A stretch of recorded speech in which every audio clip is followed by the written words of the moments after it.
Bonsoir à tous. Glissement de terrain, coulées de boue, dégâts matériels et inondations sont les dommages collatéraux d'une importante tempête pluvio-neigeuse qui aura frappé la côte atlantique des États-Unis.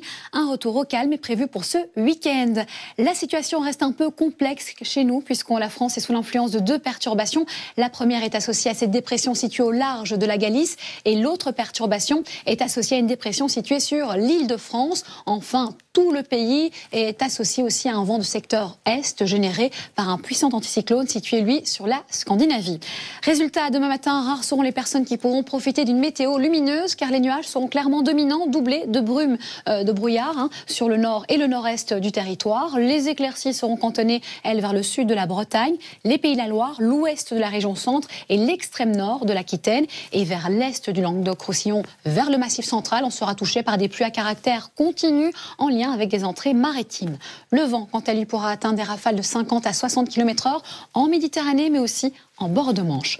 Fin de matinée, les nuages seront un peu plus nombreux qu'au réveil, tandis que des précipitations éparses et faibles pourront se déclencher sur les régions du nord et du nord-est. Et au cours de l'après-midi, la poche de beau temps va se réduire sensiblement sur le centre-est de l'Hexagone et pourra se restreindre uniquement à la région Poitou-Charentes et les Pays de la Loire. Et puis au même moment, l'OTAN va commencer à se lever et pourra atteindre dès lors des rafales de 50 à 60 km/h. Et vers 17h, là, les températures seront beaucoup trop basses pour la saison. Vous voyez, au nord de la Loire, on aura des valeurs qui oscilleront entre 2 et 7 degrés seulement. Et sur la partie sud, on aura généralement de 8 à 14 degrés.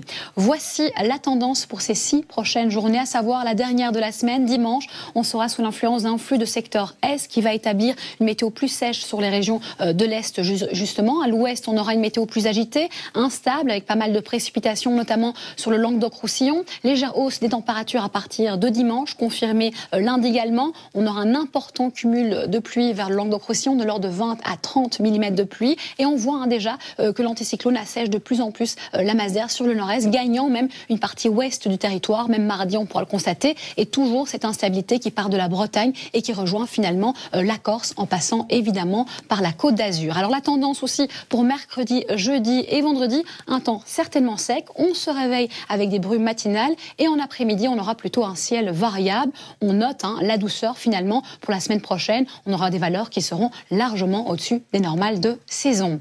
Ce soir, profitez de la série NCIS, mais avant, voici le 1945 et tout de suite votre météo des neiges. Une excellente soirée à vous et à bientôt. Bon week-end.